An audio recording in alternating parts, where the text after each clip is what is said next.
Welcome to SVG-TV News for Wednesday, March 21st, 2018.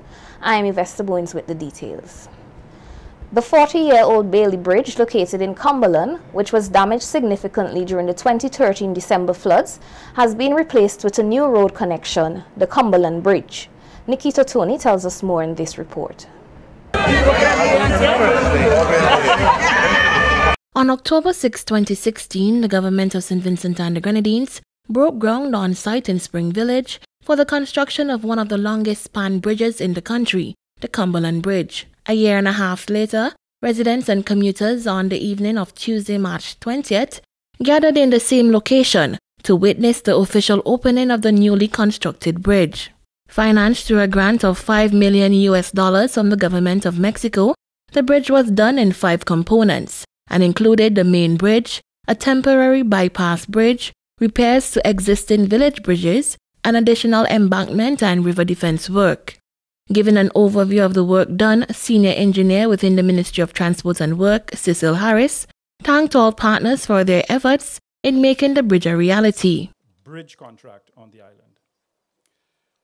I conclude here by saying that under the watchful eye of UNOPS, the United Nations Organization for Project Management Services, through whom the Mexicans lent the money to project manage, under their guidance on watchful eye and the high quality of workmanship and design by the contractor, this bridge is here to stay. Managing Director of the Trinidad Contractors Limited, Rameshwar Mahabir, said the new bridge is expected to stand the test of time. We believe the work is of a very high standard, and we believe the bridge would last well into 100 years. It is a significant improvement, in our opinion, to steel beams, which was the alternate that was partially suggested by the client. But because of our experience with the AASHTO beams, we chose to proceed along those lines. On behalf of the team that was here, I would like to extend a special thank you to those people who worked with us. Trust that everybody is well and everything is square. Head of the UN Ops Caribbean Office, Debela Mazin, noted the new structure will be beneficial to the surrounding communities. It has restored access to farmlands, and overall it provides a more resilient road infrastructure for the country. I believe this project will contribute to the achievement of the 2030 agenda, as it is recognized that infrastructure in itself has an impact on majority of the sustainable development goals. This bridge will withstand more than any rainfall event ever recorded in this area, and we are therefore confident that it will be there to last for the generations to come. Director General of Cooperation for the Caribbean and Central America for the Ministry of Foreign Affairs in Mexico, Minister Julian Jerez Cardenas, expressed his government's pleasure in contributing to the creation of a high-quality and resilient structure here in SVG. Mexico, as a responsible global actor, is committed to take an active role in the development of the Caribbean states through infrastructure and technical assistance projects in order to increase the quality of life of its people. I hope that the foundation of this bridge represents the strength and resistance of our relations. I hope this project sets a milestone on our understanding and opens many other doors of cooperation that will be beneficial for both countries. Highlighting the strong bilateral relations that exist between the governments of SVG and Mexico, Prime Minister Dr. Ralph Gonsalves deemed the new bridge the Mexico and SVG Bridge in Cumberland. And the opposition went up and down the country, and particularly North Leeward, in this area, and said, among the things that Ralph will never see is the bridge he's talking about here on God Face. I want them now to go on radio and say that Ralph spoke the truth. And we have the longest and best bridge in St. Vincent and the Grenadines here at Cumberland. The newly constructed bridge is set to form part of this nation's trust in building resilience against the growing global issue of climate change. Nikita Tony reporting for SVG-TV News. Minister of Transport and Works Julian Francis, at Tuesday's opening ceremony of the Cumberland Bridge, commended the government for its work in ensuring that important pieces of infrastructure across SVG are significantly repaired and/or constructed. Senator Francis noted that the Cumberland Bridge, which cost some $5 million to construct, is testament to the government's efforts to improve the nation's resilience against climate change.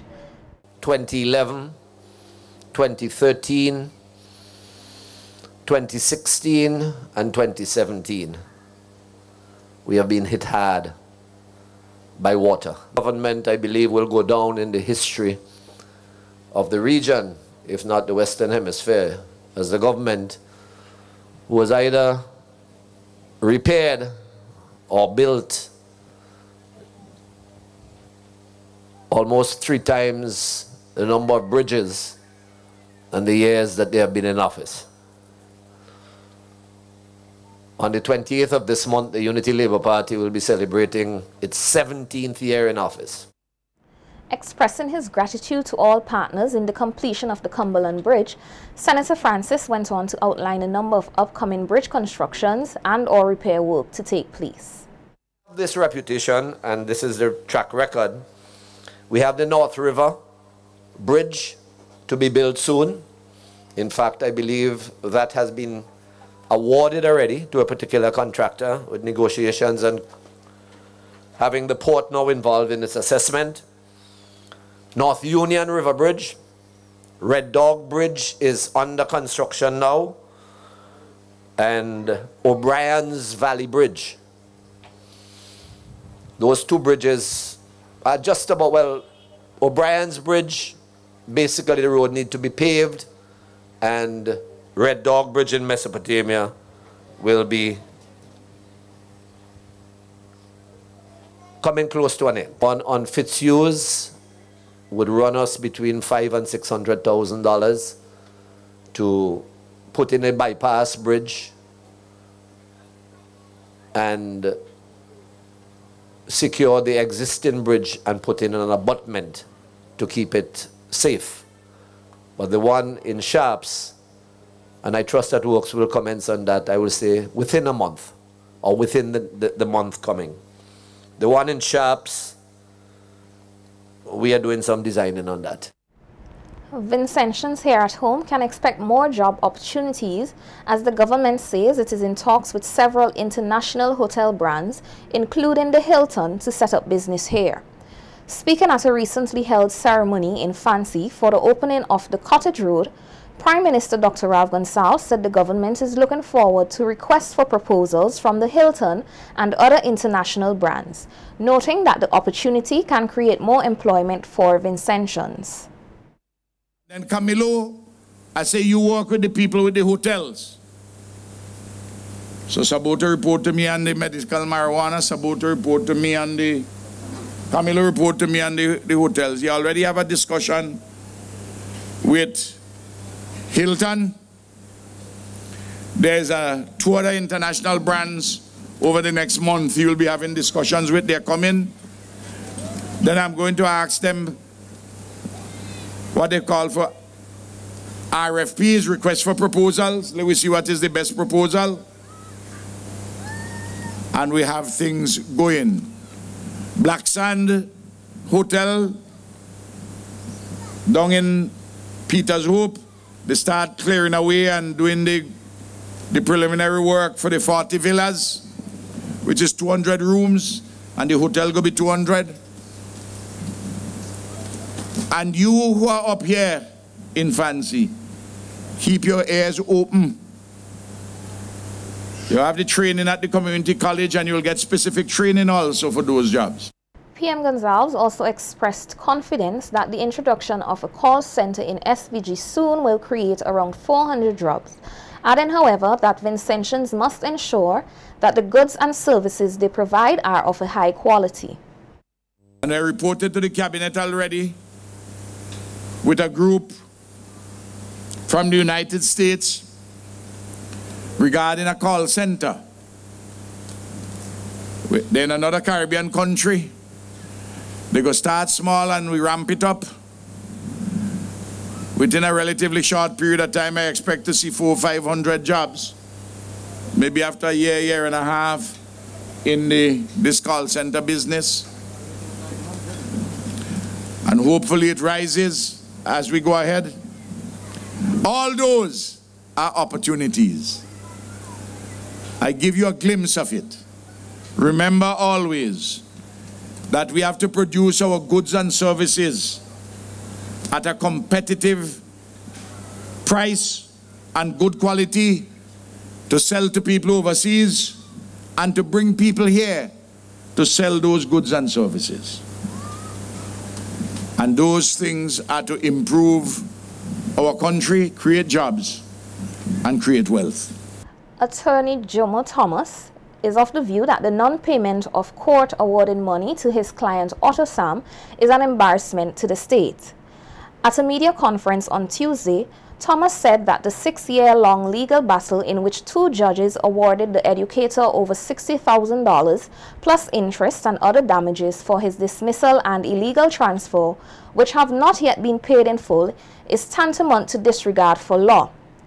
Asked at Tuesday's media conference whether his view of the government has changed because of the non-payment to his client, Thomas, who represented the ruling Unity Labour Party government in the 2015 general election for South Leeward, said he is a professional lawyer and knows how to detach from his operations.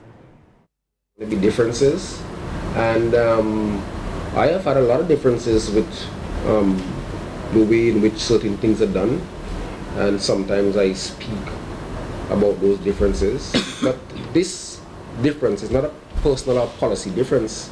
This is fundamentally a matter of law. And as a lawyer, I can only speak to that and say that the state of St. Vincent and the Grenadines is clearly flouting the authority of law. And if our society has to be seen and known as a government of laws and not a government of men, then the decisions, the judgments of Master Glasgow as it relates to the transfer matter and Justice Henry as it relates to the dismissal matter should be honored to the fullest. They should have been honored a long time ago, and I repeat, this matter should not be in the public domain. Another of Sam's attorneys, Zita Banwell, said it is time that their client received the payment awarded to him by the court, noting they will be going to court tomorrow to have the matter addressed. Was paid in part for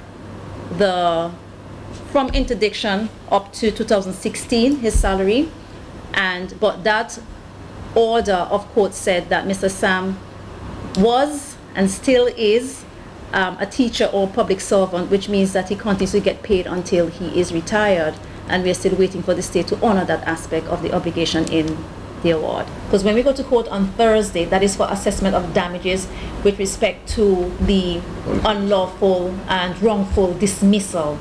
You have to make submissions on that, and you have to argue and provide witness statements and authorities for the sum that we're asking for. That happens on Thursday. But the other items that were ordered, you can calculate them. Why not pay those? You have had this man strung out for so long. Pay those. But as I said, that's because that's current. The other matter, we had just one assessment. They expect you to honor your obligation. That has not happened. A number of persons here who successfully graduated from the 2018 Youth Assistance Skills Training Program are being encouraged to pool their skills and knowledge together to create employment opportunities for themselves. This encouragement comes from Director of the SVG Community College, Nigel Scott, as he spoke at a graduation ceremony today. The program was conducted through a partnership between the Marion House, the Basic Needs Trust Fund, and the SVG Community College. Scott stated that the current job market is competitive and encouraged the graduates to partner with one another to create their own opportunities. There's no reason why a few of you who have done the food prep and bar service can't come together and pool your resources, form your own little company, come up with your own letterhead, get the advice from the Center for Enterprise Development, or perhaps even here at Marion House, and create your own little company where you offer your own bar services, you offer your own catering in your community, and that's how you can begin. That's how you can begin. Not everybody will launch out on their own and find a job somewhere. And so I want to encourage you to don't just see it as an opportunity for me to go out and find a job and get somebody to employ me, but for you to see it as an opportunity, now that you have some more skills, to harness those skills and create employment for yourselves. Also speaking at the ceremony was Dean of the Technical and Vocational Education Division of the SVG Community College, Osborne Bowens, who told the participants that their newly acquired qualification will give them a competitive edge in the job market. Let people know what you have. You have learned, for example, if you're in bar, you have learned the theoretical and practical of how to sanitize a bar. How many persons who are working in a bar currently know what to use and how to go about sanitizing the bar? Those of you in electrical, you have learned your cable selection, how to select the appropriate cable for the work that you want to do, how to ensure that you have the requisite safety that is required so that you stay safe on the job. So these are some of the things that you have learned theoretically. You have been assessed to be competent in those areas, and as I said, you must now leverage that.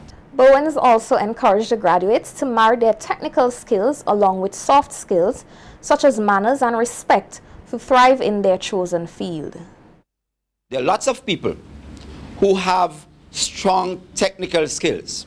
A very good electrician, a very good automotive technician, a very good culinary arts person, but the softest skills is at the lowest level. And that's what is killing people. When we went to industry, industry says to us, your graduates are good, but there's something that is lacking. They lack the softest skills, and they lack the requisite work ethic that would keep them employed. Basically what they're saying, I would employ them, but at the first opportunity, they would get out very quickly because they do not know how to say please, be respectful, and to use those softer skills in the workplace. And if you don't do that, you would get in very early, but you would get out as quickly as you got in. Police here are investigating reports of wounding and the discharging of a firearm made by Justin Inlaw, a 30-year-old manager of New Montrose, made on Saturday, March 17th at 2:55 p.m. According to the police, Inlaw reported that about 10:30 p.m. on Saturday, March 16th, Calvert Cork, a 37-year-old security guard of Dorchester Hill, unlawfully and maliciously wounded him by shooting him in his chest with a gun, and unlawfully discharged a firearm at him at Arnesville. Calvert Cork is assisting police with the investigations. In another incident, police have arrested and charged Shane Nichols, a 41-year-old mason of Camden Park, for having in his possession 1.38 revolver without license issued under the Firearms Act, and with having in his possession 5 rounds of .38 ammunition without a license issued under the Firearms Act at Camden Park at 10:45 p.m. on Friday, March 16th. Nichols appeared before the Serious Offences Court on Monday. He pled guilty to the offences and was sentenced to 3 years at Her Majesty's Prison for having a .38 revolver without license issued under the Firearms Act, and 7 months for having in his possession 5 rounds of .38 ammunition without a license issued under the Firearms Act. In more police news, investigations are continuing into a report of robbery made by Chris Ragge, a 24-year-old vendor of Green Hill, at 9:56 p.m. Sunday, March 18, 2018. Reports are that on 17th of March 2018 at 11:45 p.m., an unknown man being armed with a gun robbed Ragge of one floral strap bag valuing EC $30, EC $2,000, and other personal effects enclosed within the bag costing EC $36. the property of Ragay stolen from her at Green Hill. The police are seeking the public's assistance in coming forward with any information that will assist with the case.